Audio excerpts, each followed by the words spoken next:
Urbana kay Feliza.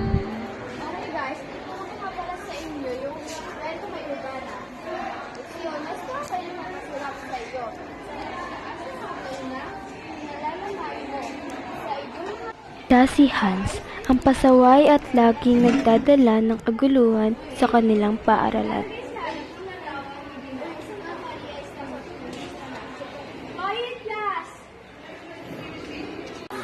ngayong kung tutupad din ang kahihingian mo na ipinangako sa inyo.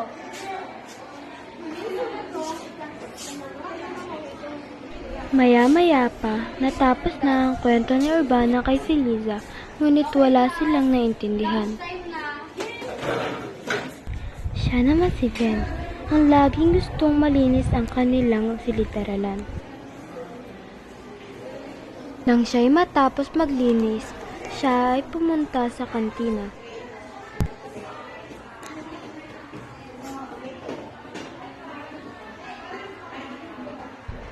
Ngunit wala pang minuto ang nakakalipas, siya ay nagbalik upang sabihin sa kanyang guro ang kanyang nakita na nag-aaway ang kanyang dalawang kamag-anak.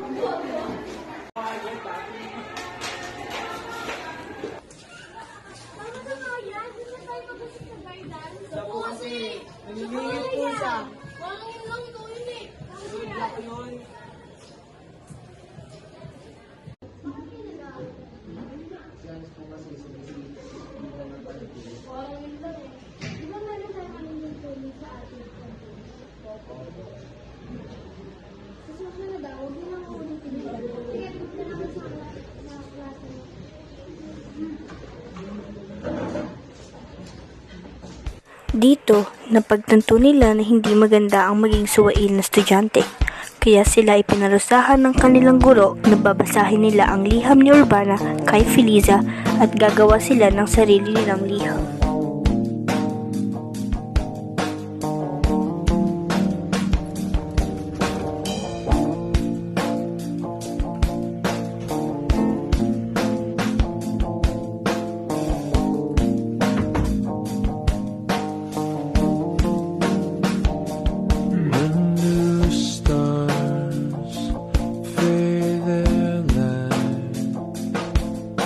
The moon and sun make it right for you.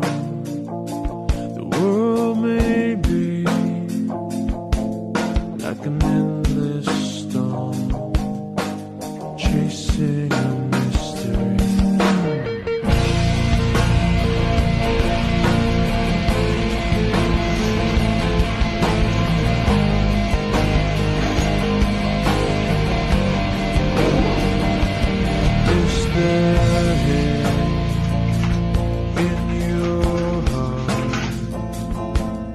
Does your body drop and tell you to stop loving you, loving me? When it all falls down, you just sing with me.